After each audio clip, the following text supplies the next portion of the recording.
Bem-aventurados os que choram, porque serão consolados. Bem-aventurados os que têm fome e sede de justiça, porque serão fartos. Bem-aventurados os que padecem perseguição por amor da justiça, porque deles é o reino dos céus. Bem-aventurados vós, os pobres, porque vosso é o reino de Deus. Bem-aventurados os que agora tendes fome, porque sereis fartos. Bem-aventurados vós, que agora chorais, porque rireis. Mas ai de vós, ricos, porque tendes no mundo a vossa consolação. Ai de vós, os que estáis fartos, porque tereis fome. Ai de vós, os que agora rides, porque gemereis e chorareis. Justiça das aflições. As compensações que Jesus promete aos aflitos da terra só podem realizar-se na vida futura. Sem a certeza do porvir, essas máximas seriam um contrassenso, ou mais ainda, seriam um engodo. Mesmo com essa certeza, compreende-se dificilmente a utilidade de sofrer. Diz-se que é para haver mais mérito. Mas então se pergunta, por que uns sofrem mais do que outros? Por que uns nascem na miséria e outros na opulência, sem nada terem feito para justificar essa posição? Por que para uns nada dá certo, enquanto para outros tudo parece sorrir? Mas o que ainda menos se compreende é ver os bens e os males tão desigualmente distribuídos entre o vício e a virtude. Ver homens virtuosos sofrerem ao lado de malvados que prosperam. A fé no futuro pode consolar e proporcionar paciência, mas não explica essas anomalias que parecem desmentir a justiça de Deus. Entretanto, desde que se admite a existência de Deus, não é possível concebê-lo sem suas perfeições infinitas. Ele deve ser todo-poderoso, todo justiça, todo bondade, pois sem isso não seria Deus. E se Deus é soberanamente justo e bom, não pode agir por capricho ou com parcialidade. As vicissitudes da vida têm, pois, uma causa. E como Deus é justo, essa causa deve ser justa. Eis do que todos devem compenetrar-se. Deus encaminhou os homens na compreensão dessa causa pelos ensinos de Jesus e hoje, considerando-os suficientemente maduros para compreendê-la, revela-a por completo através do Espiritismo, ou seja, pela voz dos Espíritos. Causas atuais das aflições. As vicissitudes da vida são de duas espécies, ou, se quisermos, têm duas origens bem diversas que importa distinguir. Umas têm sua causa na vida presente, outras fora desta vida. Remontando à fonte dos males terrenos, reconhece-se que muitos são a consequência natural do caráter e da conduta daqueles que os sofrem. Quantos homens caem por sua própria culpa? Quantos são vítimas de sua imprevidência, de seu orgulho e de sua ambição? Quantas pessoas arruinadas por falta de ordem, de perseverança, por mau comportamento ou por não terem limitado os seus desejos? Quantas uniões infelizes porque resultaram dos cálculos do interesse ou da vaidade, nada tendo com isso o coração? Que de dissensões, de disputas funestas, poderiam ser evitadas com mais moderação e menos suscetibilidade? Quantas doenças e aleijões são o efeito da intemperança e dos excessos de toda ordem. Quantos pais infelizes com os filhos por não terem combatido as suas más tendências desde o princípio. Por fraqueza ou indiferença, deixaram que se desenvolvessem neles todos os germes do orgulho, do egoísmo e da tola vaidade que ressecam o coração. Mais tarde, colhendo o que semearam, admiram-se e afligem-se com a sua falta de respeito e a sua ingratidão. Que todos os que têm o coração ferido pelas vicissitudes e as decepções da vida interroguem friamente a própria consciência. Que remontem passo a passo à fonte dos males que os afligem e verão se, na maioria das vezes, não podem dizer: se eu tivesse ou não tivesse feito tal coisa, não estaria nesta situação. A quem, portanto, devem todas essas aflições, senão a si mesmos? O homem é, assim, num grande número de casos, o autor de seus próprios infortúnios. Mas, ao invés de reconhecê-lo, acha mais simples e menos humilhante para a sua vaidade acusar a sorte, a providência, a falta de oportunidade, sua má estrela, enquanto, na verdade, sua má estrela é a sua própria incúria. Os males dessa espécie constituem seguramente um número considerável das vicissitudes da vida. O homem os evitará quando trabalhar para o seu adiantamento moral e intelectual. A lei humana alcança certas faltas e as pune. O condenado pode então dizer que sofreu a consequência do que praticou. Mas a lei não alcança nem pode alcançar a todas as faltas. Ela castiga especialmente as que causam prejuízos à sociedade e não as que prejudicam apenas os que as cometem. Mas Deus vê o progresso de todas as criaturas.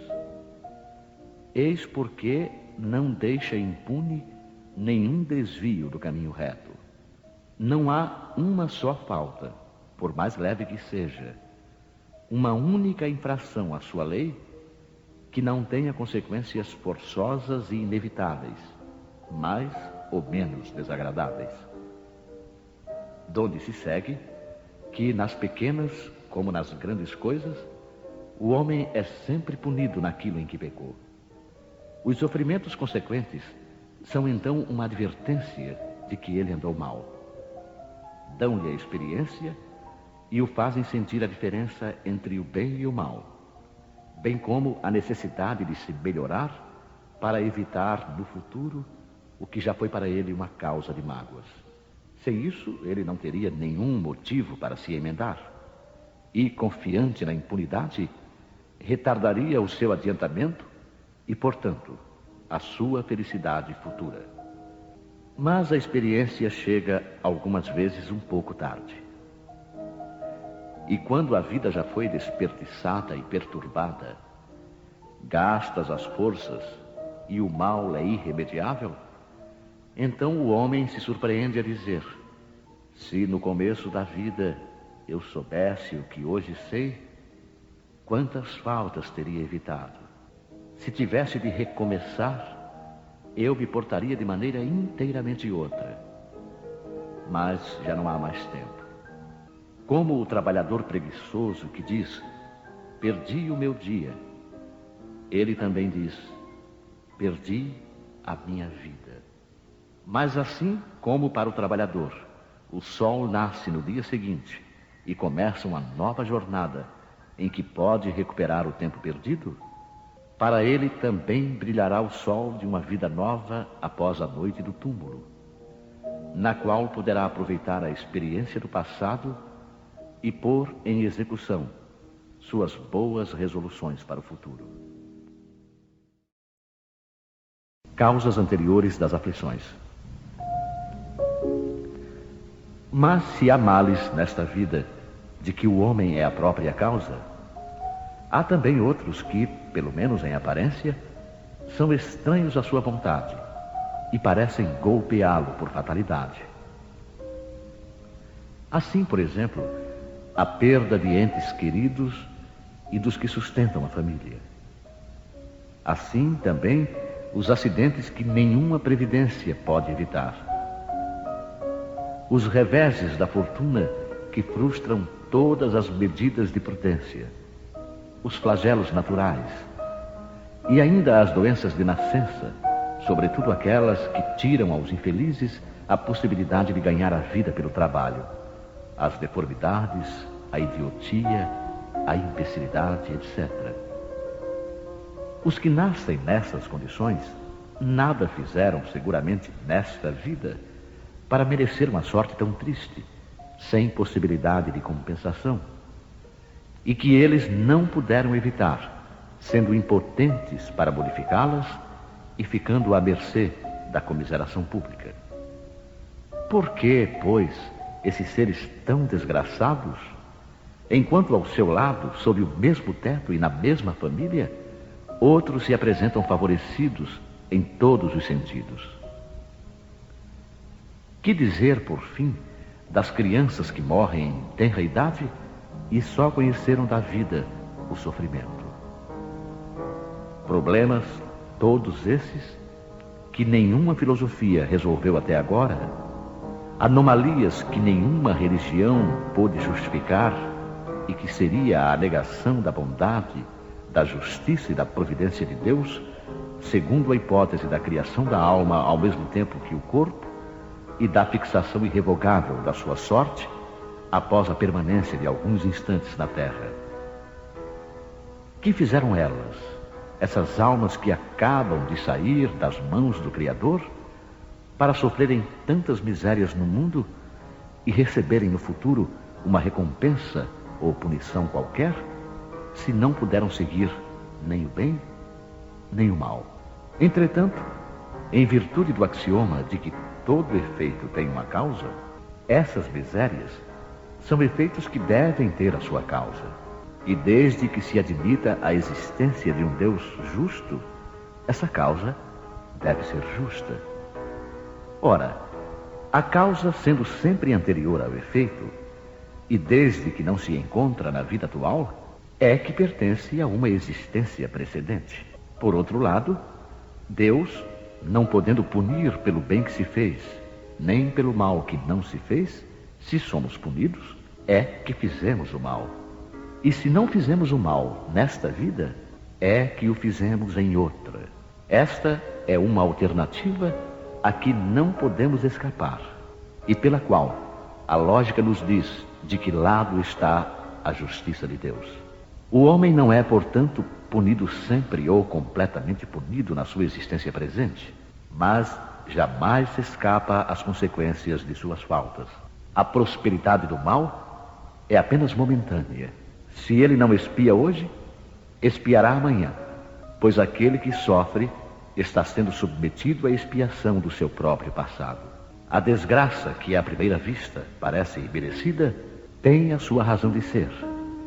E aquele que sofre pode sempre dizer: perdoai-me, Senhor, porque eu pequei. Os sofrimentos produzidos por causas anteriores são sempre, como os decorrentes de causas atuais, uma consequência natural da própria falta cometida. Quer dizer que, em virtude de uma rigorosa justiça distributiva, o homem sofre aquilo que fez os outros sofrerem. Se ele foi duro e desumano, poderá ser tratado com dureza e desumanidade. Se foi orgulhoso, poderá nascer numa condição humilhante. Se foi avarento, egoísta, ou se empregou mal a sua fortuna, poderá ver-se privado do necessário. Se foi mau filho, poderá sofrer com os próprios filhos, e assim por diante. É dessa maneira que se explicam, pela pluralidade das existências e pelo destino da Terra, como mundo expiatório que é, as anomalias da distribuição da felicidade e da desgraça entre os bons e os maus neste mundo. Essa anomalia é apenas aparente, porque só encaramos o problema em relação à vida presente. Mas quando nos elevamos pelo pensamento, de maneira a abranger uma série de existências, compreendemos que a cada um é dado o que merece, sem prejuízo do que lhe cabe no mundo dos espíritos, e que a justiça de Deus nunca falha. O homem não deve esquecer-se jamais de que está num mundo inferior, onde só é retido pelas suas imperfeições. A cada vicissitude, deve lembrar que se estivesse num mundo mais avançado, não teria de sofrê-la, e que dele depende não voltar a este mundo, desde que trabalhe para se melhorar. As tribulações da vida podem ser impostas aos espíritos endurecidos ou demasiado ignorantes para fazerem uma escolha consciente, mas são livremente escolhidas e aceitas pelos espíritos arrependidos que querem reparar o mal que fizeram e tentar fazer melhor. Assim é aquele que, tendo feito mal a sua tarefa, pede para recomeçá-la, a fim de não perder as vantagens do seu trabalho. Essas tribulações, portanto, são ao mesmo tempo expiações do passado que castigam e provas para o futuro que preparam. Rendamos graças a Deus que, na sua bondade, concede aos homens a faculdade da reparação e não os condena irremediavelmente pela primeira falta. Não se deve crer, entretanto, que todo o sofrimento por que se passa neste mundo seja necessariamente o indício de uma determinada falta. Trata-se frequentemente de simples provas escolhidas pelo Espírito para acabar a sua purificação e acelerar o seu adiantamento. Assim, a expiação serve sempre de prova, mas a prova nem sempre é expiação. Mas provas e expiações são sempre sinais de uma inferioridade relativa, pois aquele que é perfeito não precisa de ser provado. Um espírito pode, portanto, ter conquistado um certo grau de elevação, mas querendo avançar mais, solicita uma missão, uma tarefa pela qual será tanto mais recompensado se sair vitorioso, quanto mais penosa tiver sido a luta. Esses são, mais especialmente, os casos das pessoas de tendências naturalmente boas, de alma elevada, de sentimentos nobres e natos, que parecem nada trazer de mal de sua precedente existência e que sofrem com resignação cristã as maiores dores, pedindo forças a Deus para suportá-las sem reclamar. Podem-se, ao contrário, considerar como expiações as aflições que provocam reclamações e levam o homem à revolta contra Deus. O sofrimento que não provoca lamentações pode ser, sem dúvida, uma expiação, mas indica que foi escolhido voluntariamente e não imposto. É a prova de uma firme resolução, o que constitui sinal de progresso. Os espíritos não podem aspirar à perfeita felicidade enquanto não estão puros. Toda mancha lhes impede a entrada nos mundos felizes. Assim acontece com os passageiros de um navio tomado pela peste, aos quais fica impedida a entrada numa cidade até que estejam purificados. É nas diversas existências corpóreas que os espíritos se livram, pouco a pouco, de suas imperfeições. As provas da vida fazem progredir quando bem suportadas. Como expiações, apagam as faltas e purificam. São o remédio que limpa a ferida e cura o doente. E quanto mais grave o mal, mais enérgico deve ser o remédio. Aquele, portanto, que muito sofre, deve dizer que tinha muito a expiar e alegrar-se de ser curado logo. Dele depende, por meio da resignação, tornar proveitoso o seu sofrimento e não perder os seus resultados por causa de reclamações, sem o que teria de recomeçar. Esquecimento do passado. É em vão que se aponta o esquecimento como um obstáculo ao aproveitamento da experiência das existências anteriores.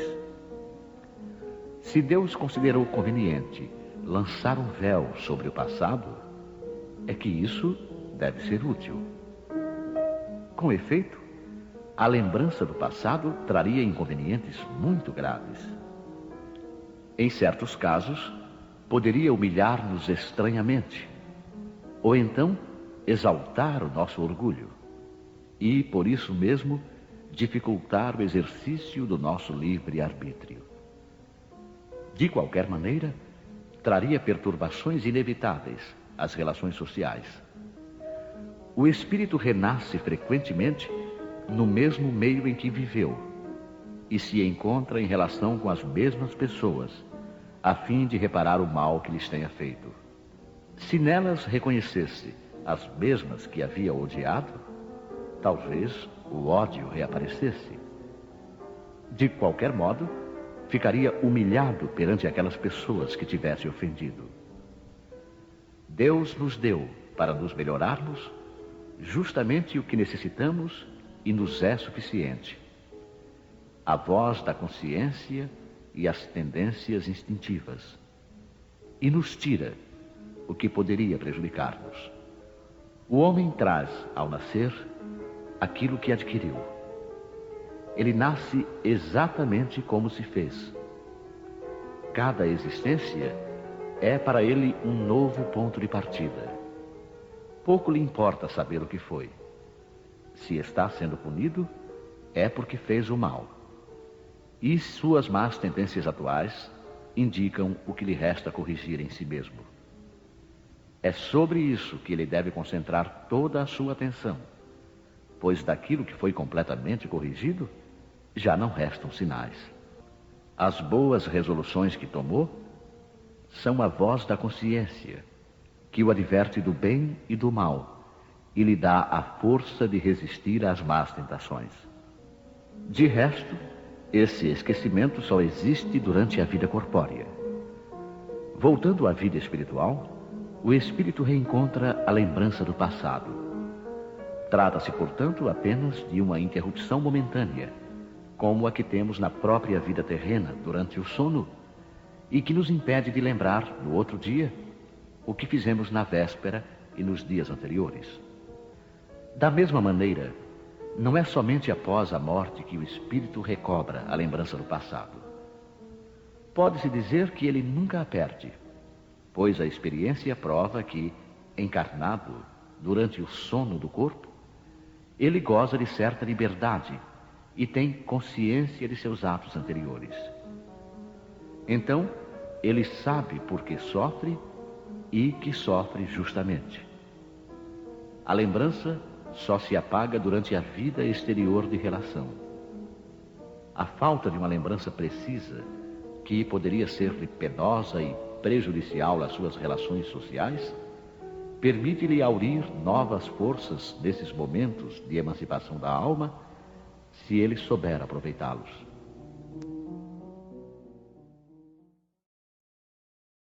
Motivos de resignação.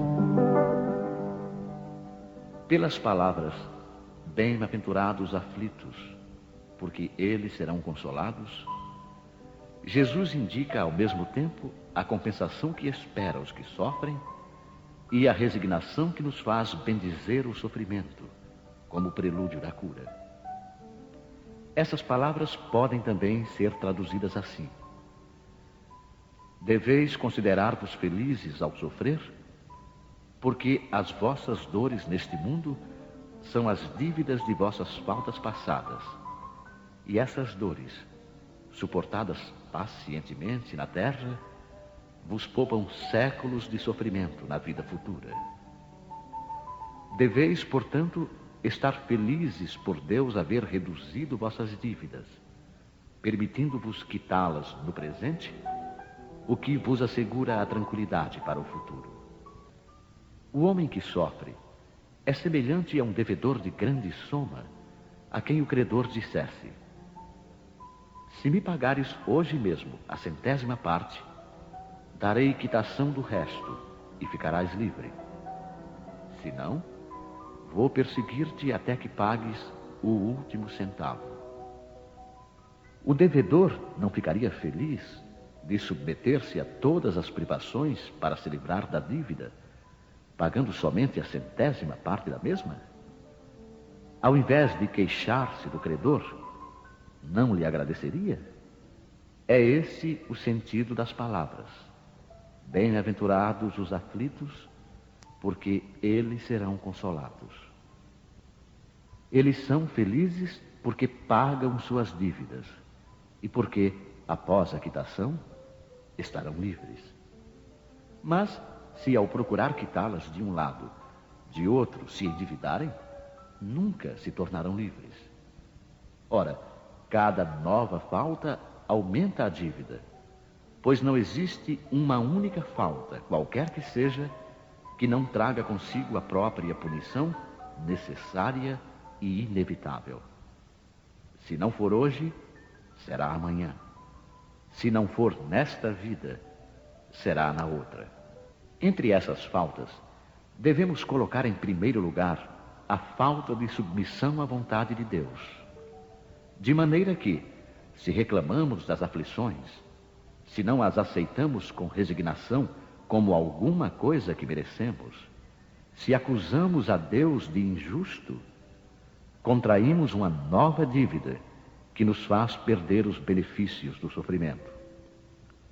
Eis porque precisamos recomeçar exatamente como se a um credor que nos atormenta enquanto pagamos as contas, vamos pedindo novos empréstimos.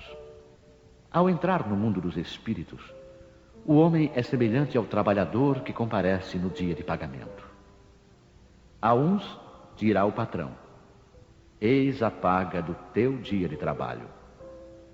A outros, aos felizes da terra, aos que viveram na ociosidade, que puseram a sua felicidade na satisfação do amor próprio e dos prazeres mundanos, dirá: nada tendes a receber, porque já recebestes o vosso salário na terra. Ide e recomeçai a vossa tarefa. O homem pode abrandar ou aumentar o amargor das suas provas pela maneira de encarar a vida terrena. Maior é o seu sofrimento quando o considera mais longo. Ora, aquele que se coloca no ponto de vista da vida espiritual abrange na sua visão a vida corpórea como um ponto no infinito, compreendendo a sua brevidade, sabendo que esse momento penoso passa bem depressa. A certeza de um futuro próximo e mais feliz o sustenta e encoraja, e ao invés de lamentar-se, ele agradece ao céu as dores que o fazem avançar. Para aquele que, ao contrário, só vê a vida corpórea, esta parece interminável, e a dor pesa sobre ele com todo o seu peso. O resultado da maneira espiritual de encarar a vida é a diminuição de importância das coisas mundanas, a moderação dos desejos humanos, fazendo o homem contentar-se com a sua posição sem invejar a dos outros e sentir menos os seus reveses e decepções. Ele adquire assim uma calma e uma resignação tão úteis à saúde do corpo como a da alma, enquanto com a inveja, o ciúme e a ambição entrega-se voluntariamente à tortura, aumentando as misérias e as angústias de sua curta existência. O suicídio e a loucura. A calma e a resignação adquiridas na maneira de encarar a vida terrena e a fé no futuro dão ao espírito uma serenidade que é o melhor preservativo da loucura e do suicídio. Com efeito, a maior parte dos casos de loucura são provocados pelas vicissitudes que o homem não tem forças de suportar. Se, portanto, graças à maneira por que o Espiritismo o faz encarar as coisas mundanas, ele recebe com indiferença e até mesmo com alegria os reveses e as decepções que em outras circunstâncias o levariam ao desespero, é evidente que essa força que o eleva acima dos acontecimentos preserva a sua razão dos abalos que o poderiam perturbar. O mesmo se dá com o suicídio. Se excetuarmos os que se verificam por força da embriaguez e da loucura, e que podemos chamar de inconscientes, é certo que, sejam quais forem os motivos particulares, a causa geral é sempre o descontentamento. Ora, aquele que está certo de ser infeliz apenas um dia e de se encontrar melhor nos dias seguintes, facilmente adquire paciência. Ele só se desespera se não vir um termo para os seus sofrimentos. E o que é a vida humana em relação à eternidade, se não bem menos que um dia? Mas aquele que não crê na eternidade, que pensa tudo acabar com a vida, que se deixa abater pelo desgosto e o infortúnio, só vê na morte o fim dos seus pesares. Nada esperando, acha muito natural, muito lógico mesmo, abreviar as suas misérias pelo suicídio. A incredulidade, a simples dúvida quanto ao futuro, as ideias materialistas, em uma palavra, são os maiores incentivadores do suicídio.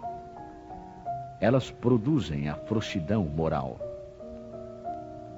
Quando vemos, pois, homens de ciência que se apoiam na autoridade do seu saber para quererem provar aos ouvintes ou aos leitores que eles nada têm a esperar depois da morte, não os vemos tentando convencê-los de que, se são infelizes, o melhor que podem fazer é matar-se?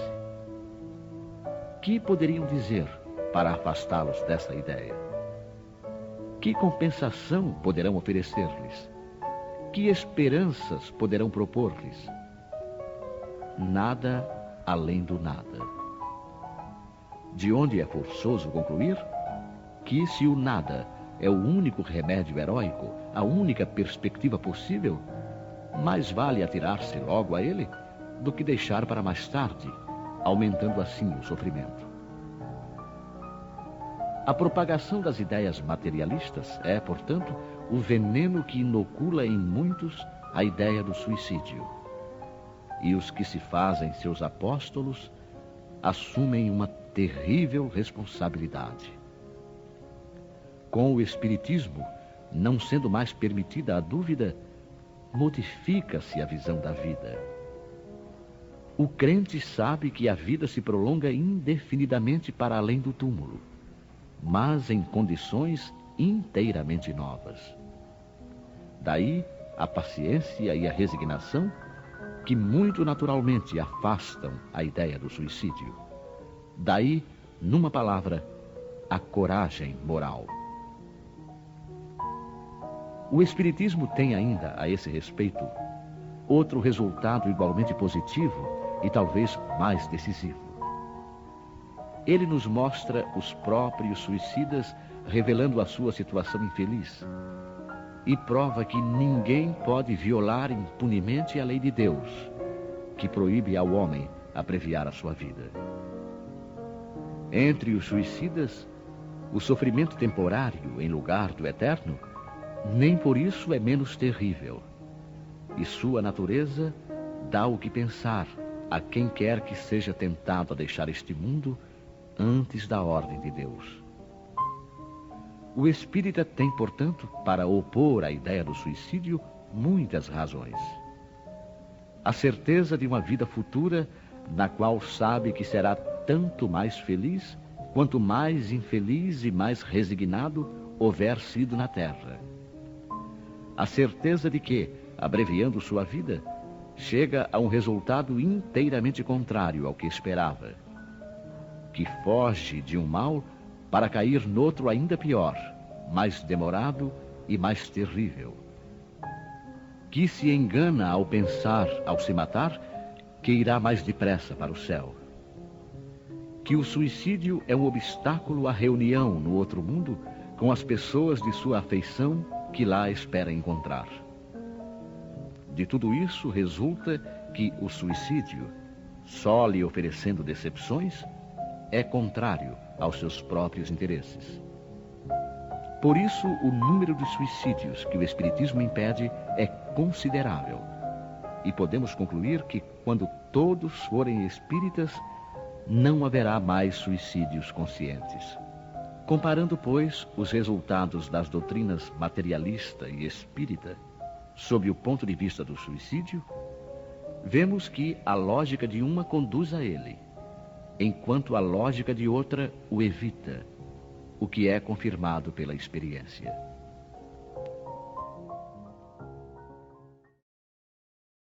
Instruções dos Espíritos. Bem sofrer e mal sofrer. Lacordaire. Quando Cristo disse: "Bem-aventurados os aflitos, porque deles é o reino dos céus", não se referia aos sofredores em geral, porque todos os que estão neste mundo sofrem, quer estejam num trono ou na miséria extrema. Mas poucos sofrem bem. Poucos compreendem que somente as provas bem suportadas podem conduzir ao reino de Deus. O desânimo é uma falta. Deus vos nega consolações se não tiverdes coragem. A prece é um sustentáculo da alma, mas não é suficiente por si só. É necessário apoiar-se numa fé ardente na bondade de Deus. Tendes ouvido frequentemente que Ele não põe um fardo pesado em ombros frágeis. O fardo é proporcional às forças, como a recompensa será proporcional à resignação e à coragem. A recompensa será tanto mais esplendente quanto mais penosa tiver sido a aflição. Mas essa recompensa deve ser merecida, e é por isso que a vida está cheia de tribulações. O militar que não é enviado à frente de batalha não fica satisfeito, porque o repouso no acampamento não lhe proporciona nenhuma promoção. Sede como um militar, e não aspireis a um repouso que enfraqueceria o vosso corpo e entorpeceria a vossa alma. Ficais satisfeitos quando Deus vos envia à luta. Essa luta não é o fogo das batalhas, mas as amarguras da vida, onde muitas vezes necessitamos de mais coragem que num combate sangrento. Pois aquele que enfrenta firmemente o inimigo poderá cair sob o impacto de um sofrimento moral. O homem não recebe nenhuma recompensa por essa espécie de coragem, mas Deus lhe reserva os seus louros e um lugar glorioso. Quando vos atingir um motivo de dor ou de contrariedade, tratai de elevar-vos acima das circunstâncias. E quando chegardes a dominar os impulsos da impaciência, da cólera ou do desespero, dizei com justa satisfação: eu fui o mais forte. Bem-aventurados os aflitos pode, portanto, ser assim traduzido. Bem-aventurados os que têm a oportunidade de provar a sua fé, a sua firmeza, a sua perseverança e a sua submissão à vontade de Deus, porque eles terão centuplicadas as alegrias que lhes faltam na terra, e após o trabalho virá o repouso.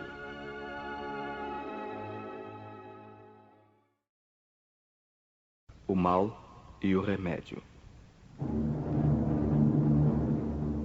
Vossa terra é por acaso um lugar de alegrias, um paraíso de delícias? A voz do profeta não soa ainda aos vossos ouvidos? Não clamou ele que haveria choro e ranger de dentes para os que nascessem neste vale de dores? Vós que nele viestes viver, esperai, portanto, lágrimas ardentes e penas amargas. E quando mais agudas e profundas forem as vossas dores, voltai os olhos ao céu e bendizei ao Senhor por vos ter querido provar. Ó homens, não reconhecereis o poder de vosso Senhor, senão quando Ele curar as chagas do vosso corpo e encher os vossos dias de beatitude e de alegria? Não reconhecereis o seu amor, senão quando Ele adornar vosso corpo com todas as glórias e lhe der o seu brilho e o seu alvor? Imitai aquele que vos foi dado para exemplo. Chegado ao último degrau da abjeção e da miséria, estendido sobre um monturo, ele clamou a Deus: Senhor, conheci todas as alegrias da opulência e vós me reduzistes à mais profunda miséria. Graças, meu Deus, por terdes querido provar o vosso servo. Até quando os vossos olhos só alcançarão os horizontes marcados pela morte? Quando, enfim, vossa alma quererá lançar-se além dos limites do túmulo?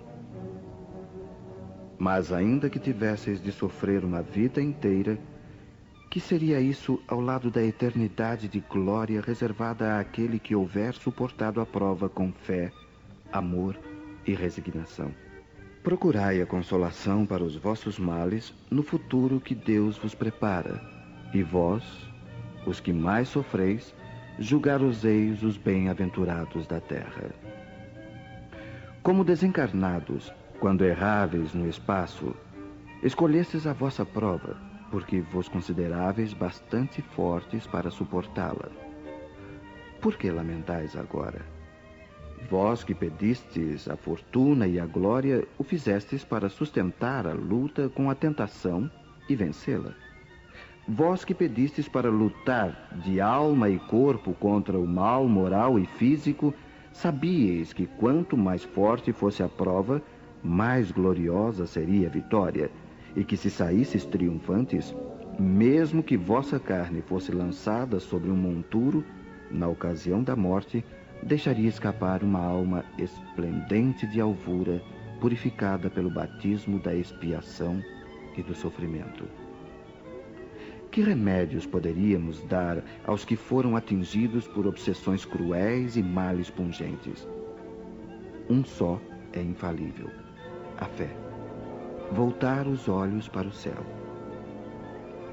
Se no auge de vossos mais cruéis sofrimentos cantardes em louvor ao Senhor, o anjo de vossa guarda vos mostrará o símbolo da salvação e o lugar que devereis ocupar um dia. A fé é o remédio certo para o sofrimento. Ela aponta sempre os horizontes do infinito, ante os quais se esvaem os poucos dias de sombras do presente. Não mais nos pergunteis, portanto, qual o remédio que curará tal úlcera ou tal chaga, essa tentação ou aquela prova. Lembrai-vos de que aquele que crê se fortalece com o remédio da fé, e aquele que duvida um segundo da sua eficácia é punido na mesma hora, porque sente imediatamente as angústias pungentes da aflição. O Senhor pôs o seu selo em todos os que creem nele. Cristo vos disse que a fé transporta montanhas. Eu vos digo que aquele que sofre e que tiver a fé como apoio, será colocado sob a sua proteção e não sofrerá mais. Os momentos mais dolorosos serão para ele como as primeiras notas de alegria da eternidade. Sua alma se desprenderá de tal maneira de seu corpo que, enquanto este se torcer em convulsões, ela pairará nas regiões celestes, cantando com os anjos os hinos de reconhecimento e de glória ao Senhor. Felizes os que sofrem e choram, que suas almas se alegrem, porque serão atendidas por Deus.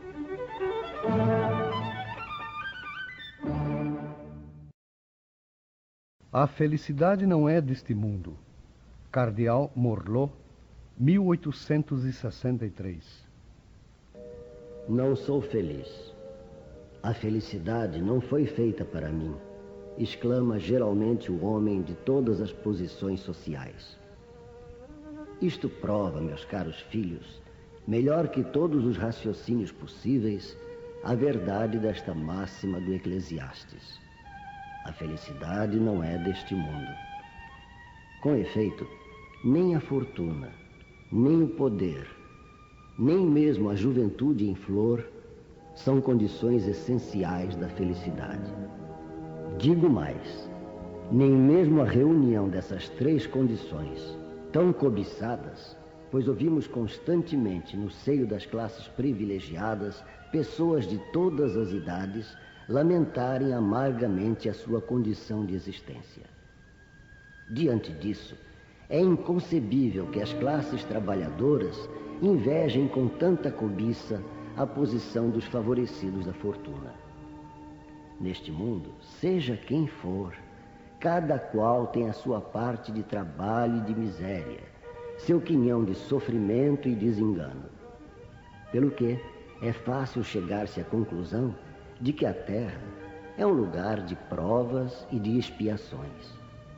Assim, pois, os que pregam que a Terra é a única morada do homem e que somente nela e numa única existência lhe é permitido alcançar o mais elevado grau de felicidade que a sua natureza comporta, iludem-se e enganam aqueles que os ouvem. Basta lembrar que está demonstrado, por uma experiência multissecular, que este globo só excepcionalmente reúne as condições necessárias à felicidade completa do indivíduo. Num sentido geral, pode-se afirmar que a felicidade é uma utopia, a cuja perseguição se lançam as gerações sucessivamente, sem jamais a alcançarem. Porque se o homem sábio é uma raridade neste mundo, o homem realmente feliz não se encontra com maior facilidade.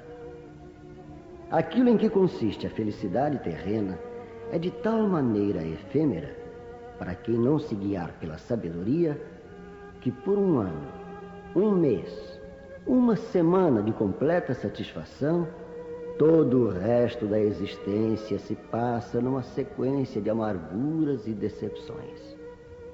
E notai, meus caros filhos, que estou falando dos felizes da terra, desses que são invejados pelas massas populares.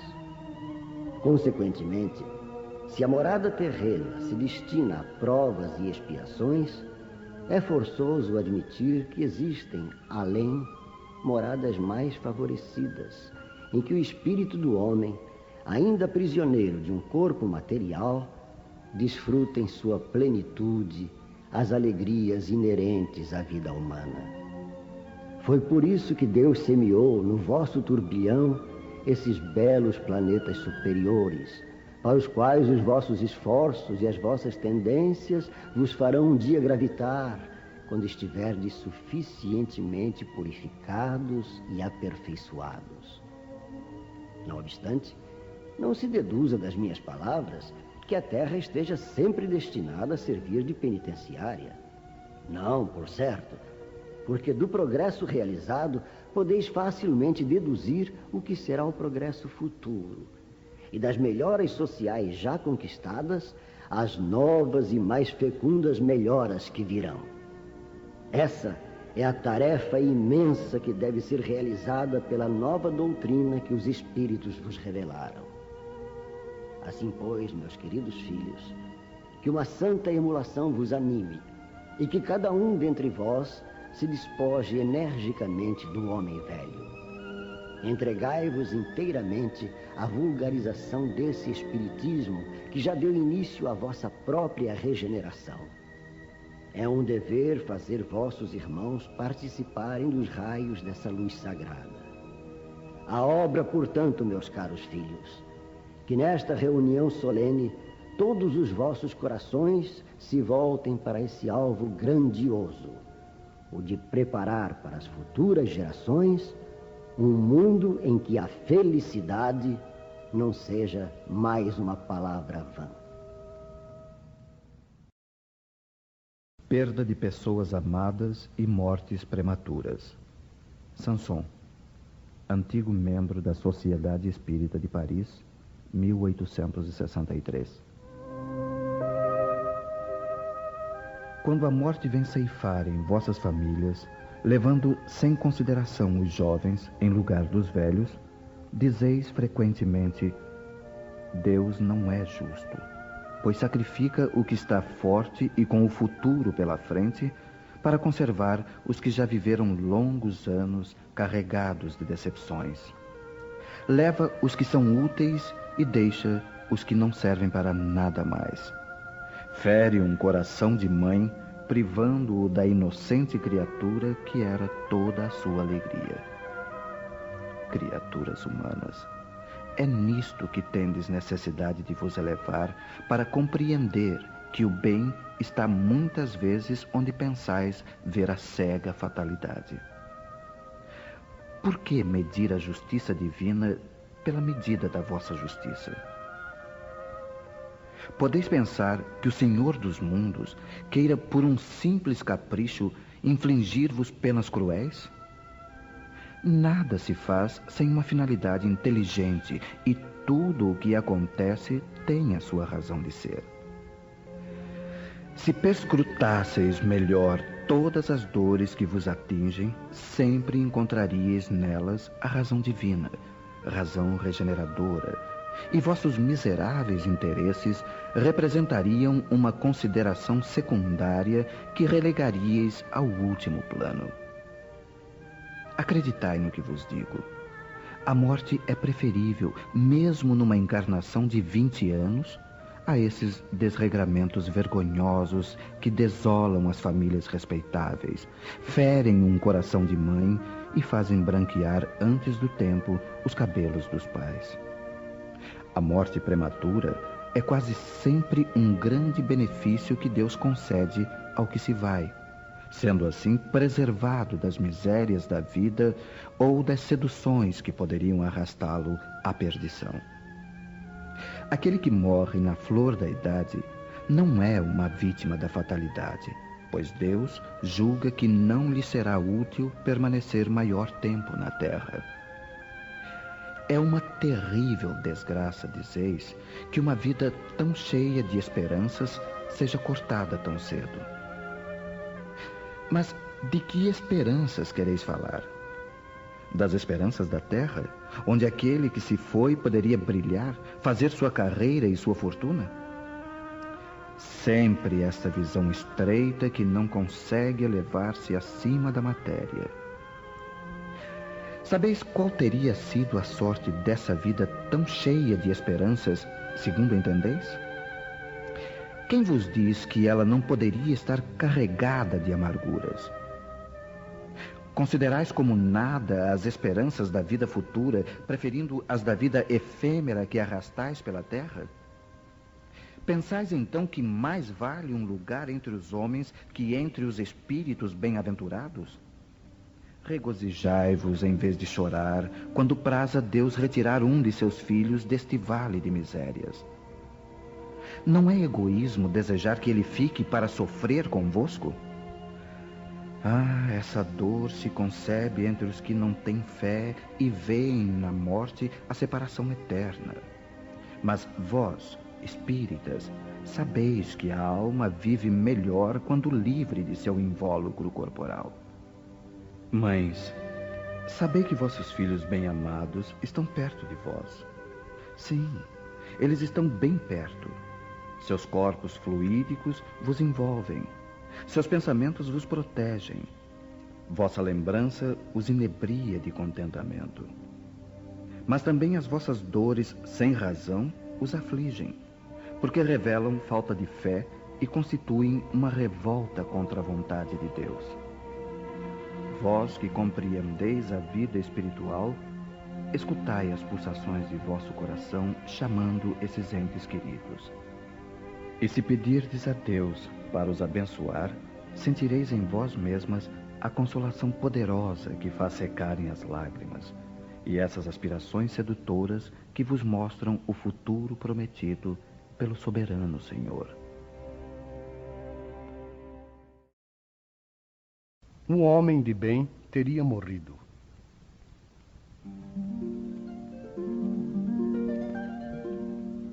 Dizeis frequentemente: ao falar de um malvado que escapa a um perigo.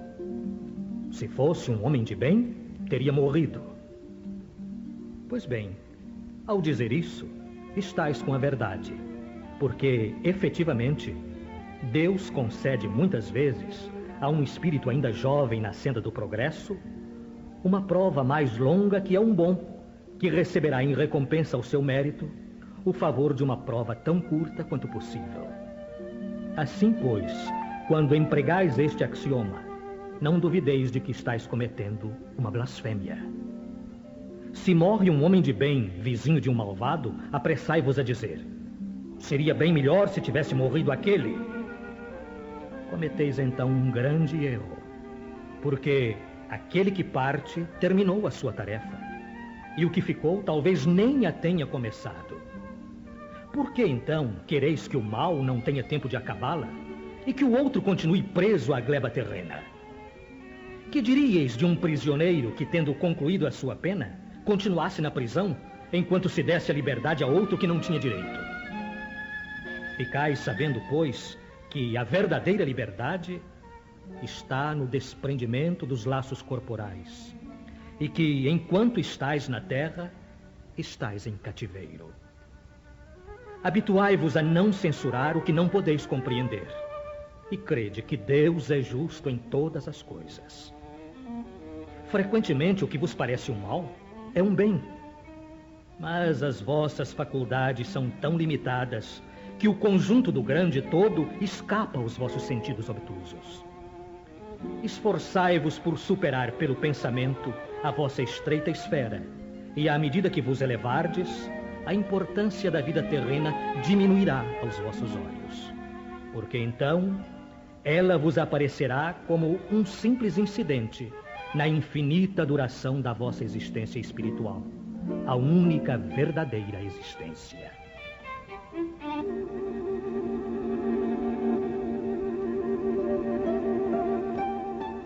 O homem está incessantemente à procura da felicidade que lhe escapa a todo instante, porque a felicidade sem mescla não existe na Terra. Entretanto, apesar das vicissitudes que formam o inevitável cortejo desta vida, ele poderia pelo menos gozar de uma felicidade relativa. Mas ele a procura nas coisas perecíveis, sujeitas às mesmas vicissitudes, ou seja, nos gozos materiais, em vez de buscá-la nos gozos da alma, que constituem uma antecipação das imperecíveis alegrias celestes. Ao invés de buscar a paz do coração, única felicidade verdadeira neste mundo, ele procura com avidez tudo o que pode agitá-lo e perturbá-lo. E, coisa curiosa, parece criar de propósito os tormentos que só a ele cabia evitar. Haverá maiores tormentos que os causados pela inveja e o ciúme? Para o invejoso e o ciumento, não existe repouso. Sofrem ambos de uma febre incessante. As posses alheias lhes causam insônias. Os sucessos dos rivais lhes provocam vertigens. Seu único interesse é o de eclipsar os outros. Toda a sua alegria consiste em provocar nos insensatos como eles a cólera do ciúme. Pobres insensatos, com efeito que não se lembram de que, talvez amanhã, tenham de deixar todas as futilidades cuja cobiça lhes envenena a vida. Não é a eles que se aplicam estas palavras. Bem-aventurados os aflitos, porque serão consolados, pois os seus cuidados não têm compensação no céu. Quantos tormentos, pelo contrário, consegue evitar aquele que sabe contentar-se com o que possui, que vê sem inveja o que não lhe pertence, que não procura parecer mais do que é.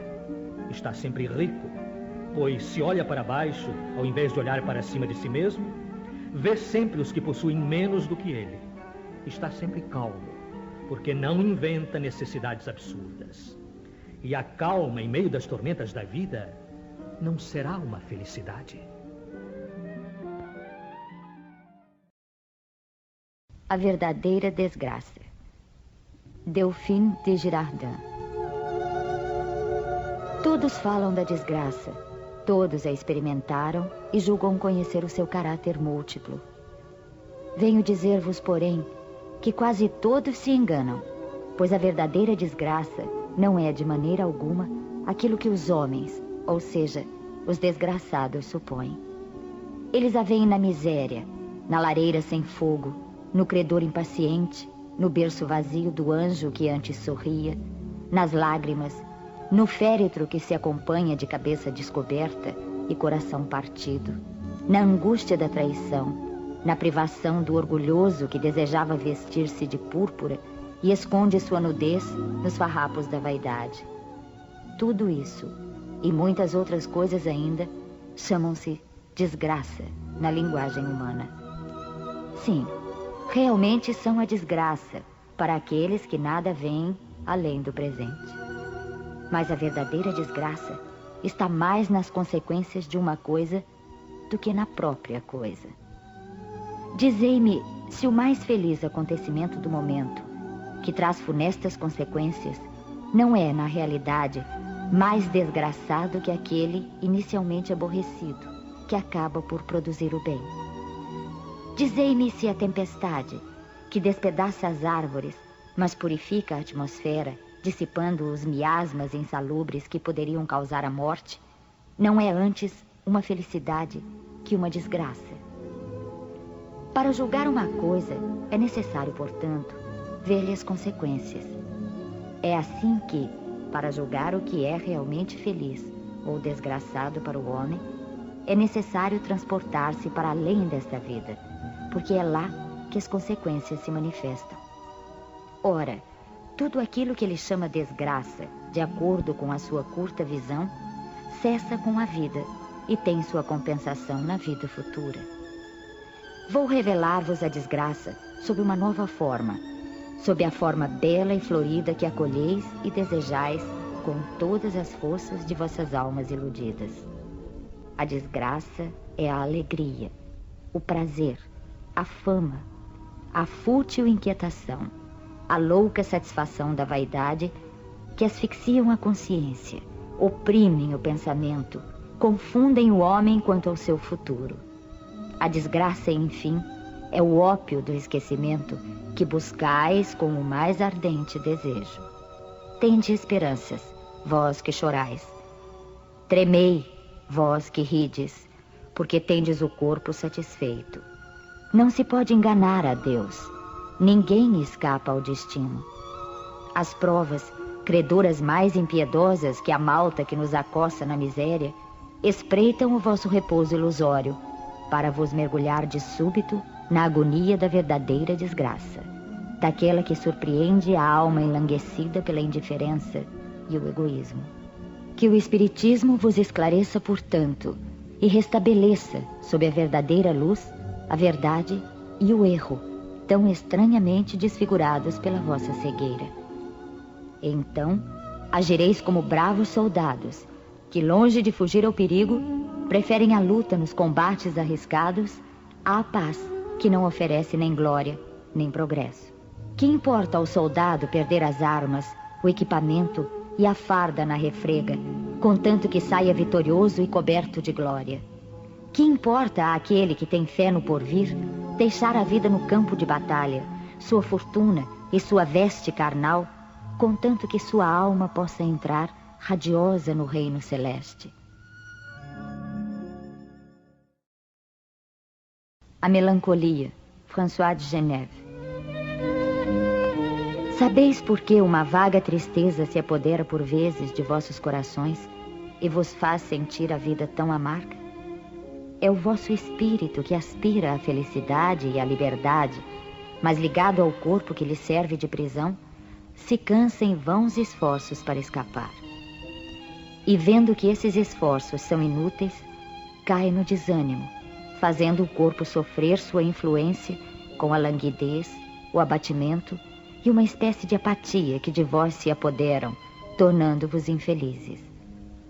Acreditai no que vos digo e resisti com energia a essas impressões que vos enfraquecem a vontade. Essas aspirações de uma vida melhor são inatas no espírito de todos os homens, mas não a busqueis neste mundo. Agora que Deus vos envia os seus espíritos para vos instruírem sobre a felicidade que vos está reservada, esperai pacientemente o anjo da libertação que vos ajudará a romper os laços que mantêm cativo o vosso espírito.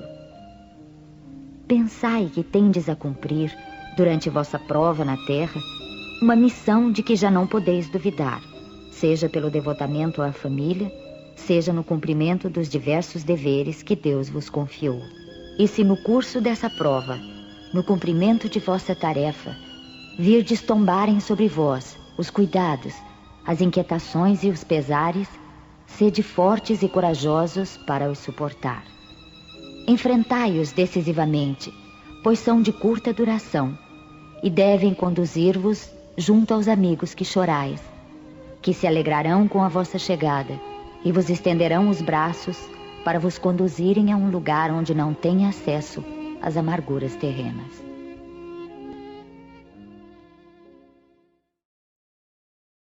Provas voluntárias e verdadeiro silício. Um anjo de guarda. Perguntais se é permitido abrandar as vossas provas. Essa pergunta lembra estas outras. É permitido ao que se afoga procurar salvar-se? E a quem espetou-se num espinho, retirá-lo? Ao que está doente, chamar um médico? As provas têm por fim exercitar a inteligência, assim como a paciência e a resignação. Um homem pode nascer numa posição penosa e difícil, precisamente para obrigá-lo a procurar os meios de vencer as dificuldades. O mérito consiste em suportar, sem lamentações, as consequências dos males que não se podem evitar, em perseverar na luta, em não se desesperar quando não se sai bem, e nunca em deixar as coisas correrem, que seria preguiça ao invés de virtude. Essa questão nos conduz naturalmente a outra. Desde que Jesus disse: "Bem-aventurados os aflitos", há mérito em procurar as aflições, agravando as provas por meio de sofrimentos voluntários? A isso responderei muito claramente. Sim, e um grande mérito, quando os sofrimentos e as privações têm por fim o bem do próximo, porque se trata de caridade pelo sacrifício. Não quando eles só têm por fim o bem próprio, porque se trata de egoísmo pelo fanatismo. Há uma grande distinção a fazer. Quanto a vós, pessoalmente, contentai-vos com as provas que Deus vos manda. Não aumenteis a carga já por vezes bem pesada. Aceitai-as sem queixas e com fé. Eis tudo o que Ele vos pede. Não enfraqueçais o vosso corpo com privações inúteis e macerações sem propósito, porque tendes necessidade de todas as vossas forças para cumprir vossa missão de trabalho na terra. Torturar voluntariamente, martirizar o vosso corpo, é infringir a lei de Deus, que vos dá os meios de sustentá-lo e de fortalecê-lo. Debilitá-lo sem necessidade é um verdadeiro suicídio. Usai, mas não abuseis. Tal é a lei. O abuso das melhores coisas traz as suas punições através das consequências inevitáveis. Bem outra é a questão dos sofrimentos que uma pessoa se impõe para aliviar o próximo. Se suportardes o frio e a fome para agasalhar e alimentar aquele que necessita, e vosso corpo sofrer com isso, eis um sacrifício que é abençoado por Deus. Vós, que deixais vossos toucadores perfumados para levar consolação aos aposentos infectos, que sujais vossas mãos delicadas curando chagas, que vos privais do sono para velar à cabeceira de um doente que é vosso irmão em Deus. Vós, enfim, que aplicais a vossa saúde na prática das boas obras, tendes nisso o vosso cilício, verdadeiro cilício de bênçãos, porque as alegrias do mundo não ressecaram o vosso coração. Vós não adormecestes no seio das voluptuosidades enlanguecedoras da fortuna, mas vos transformastes nos anjos consoladores dos pobres deserdados. Mas vós, que vos retirais do mundo para evitar suas seduções e viver no isolamento, qual a vossa utilidade na terra? Onde está a vossa coragem nas provas, pois que fugis da luta e desertais do combate? Se quiserdes um cilício, aplicai-o à vossa alma, e não ao vosso corpo. Mortificai o vosso espírito, e não a vossa carne. Fustigai o vosso orgulho. Recebei as humilhações, sem vos queixardes.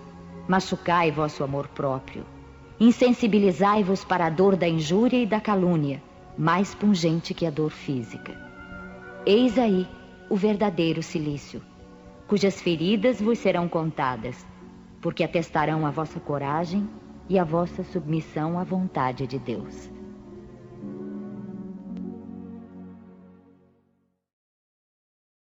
Deve-se pôr termo às provas do próximo quando se pode, ou devemos, por respeito aos desígnios de Deus, deixá-las seguir o seu curso? Bernardin, Espírito Protetor, Bordeaux, 1863. Já vos dissemos e repetimos muitas vezes que estáis na terra de expiação para completar as vossas provas, e que tudo que vos acontece é consequência de vossas existências anteriores, as parcelas da dívida que tendes a pagar. Mas este pensamento provoca em certas pessoas reflexões que devem ser afastadas, porque podem ter funestas consequências. Pensam alguns que, se estamos na terra para expiar, é necessário que as provas sigam o seu curso. Outros chegam a pensar que não só devemos evitar diminuí-las, como devemos ainda contribuir para torná-las mais proveitosas, agravando-as. É um grande erro. Sim, vossas provas devem seguir o curso que Deus lhes traçou. Mas, acaso conheceis esse curso? Sabeis até que ponto elas devem ir? E se vosso Pai misericordioso não disse ao sofrimento deste ou daquele vosso irmão, não irás além disto? Sabeis se a providência não vos escolheu, não como instrumento de suplício para agravar o sofrimento do culpado, mas como bálsamo consolador que deve cicatrizar as chagas abertas pela sua justiça? Não digais, portanto, ao verdes um irmão ferido: é a justiça de Deus e é necessário que siga o seu curso. Mas dizei ao contrário: vejamos que meios nosso Pai misericordioso me concedeu para aliviar o sofrimento de meu irmão. Vejamos se o meu conforto moral, meu amparo material, meus conselhos poderão ajudá-lo a transpor esta prova com mais força, paciência e resignação. Vejamos mesmo se Deus me pôs nas mãos os meios de fazer cessar este sofrimento, se me deu como prova também, ou talvez como expiação, o poder de cortar o mal e substituí-lo pela bênção de paz. Auxiliai-vos sempre em vossas provas mútuas e jamais vos encareis como instrumentos de tortura. Esse pensamento deve revoltar todo homem de bom coração, sobretudo os espíritas. Porque o espírita, mais que qualquer outro, deve compreender a extensão infinita da bondade de Deus. O espírita há pensar que sua vida inteira deve ser um ato de amor e de abnegação, e que por mais que faça para contrariar as decisões do Senhor, sua justiça seguirá o seu curso. Ele pode, pois, sem medo, fazer todos os esforços para aliviar o amargor da expiação, porque somente Deus pode cortá-la ou prolongá-la segundo o que julgar a respeito. Não seria excessivo orgulho da parte do homem julgar-se com o direito de revolver, por assim dizer, a arma na ferida? Dar a dose de veneno para aquele que sofre sob o pretexto de que essa é a sua expiação? Oh, considerai-vos sempre como um instrumento escolhido para fazê-la cessar. Resumamos assim: estáis todos na terra para expiar, mas todos, sem exceção, deveis fazer todos os esforços para aliviar a expiação de vossos irmãos, segundo a lei de amor e caridade. Um homem agoniza, presa de cruéis sofrimentos. Sabe-se que o seu estado é sem esperanças. É permitido poupar-lhe alguns instantes de agonia, abreviando-lhe o fim? Mas quem vos daria o direito de prejulgar os desígnios de Deus? Não pode ele conduzir um homem até a beira da sepultura para em seguida retirá-lo, com o fim de fazê-lo examinar-se a si mesmo e modificar-lhe os pensamentos? A que extremos tenha chegado um moribundo, ninguém pode dizer com certeza que soou a sua hora final. A ciência, por acaso, nunca se enganou nas suas previsões? Bem sei que há casos que se podem considerar com razão como desesperados. Mas, se não há nenhuma esperança possível de um retorno definitivo à vida e à saúde, não há também inúmeros exemplos de que, no momento do último suspiro, o doente se reanima e recobra suas faculdades por alguns instantes? Pois bem, essa hora de graça que lhe é concedida pode ser para ele da maior importância, pois ignorais as reflexões que o seu espírito poderia ter feito nas convulsões da agonia, e quantos tormentos podem ser poupados por um súbito clarão de arrependimento. O materialista, que só vê o corpo, não levando em conta a existência da alma, não pode compreender essas coisas. Mas o espírita, que sabe o que se passa além túmulo, conhece o valor do último pensamento. Aliviai os últimos sofrimentos o mais que puderdes, mas guardai-vos de abreviar a vida, mesmo que seja em apenas 1 minuto, porque esse minuto pode poupar muitas lágrimas no futuro. Aquele que está desgostoso da vida, mas não querendo abreviá-la, será culpado indo procurar a morte num campo de batalha com o pensamento de torná-la útil? Quer o homem se mate ou se faça matar, o objetivo é sempre o de abreviar a vida e, por conseguinte, há suicídio de intenção, embora não o haja de fato. O pensamento de que a sua morte servirá para alguma coisa é ilusório, simples pretexto para disfarçar a ação criminosa e desculpá-lo aos seus próprios olhos.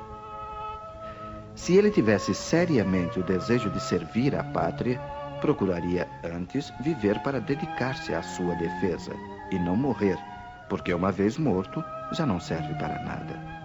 A verdadeira abnegação consiste em não temer a morte quando se trata de ser útil, em enfrentar o perigo e oferecer o sacrifício da vida antecipadamente e sem pesar, se isso for o necessário.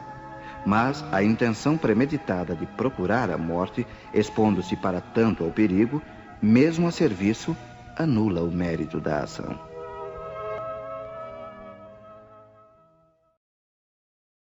Um homem se expõe a um perigo iminente para salvar a vida de um semelhante, sabendo que ele mesmo sucumbirá. Isso pode ser considerado como suicídio? Não havendo a intenção de procurar a morte, não há suicídio, mas devotamento e abnegação, mesmo com a certeza de perecer. Mas quem pode ter essa certeza?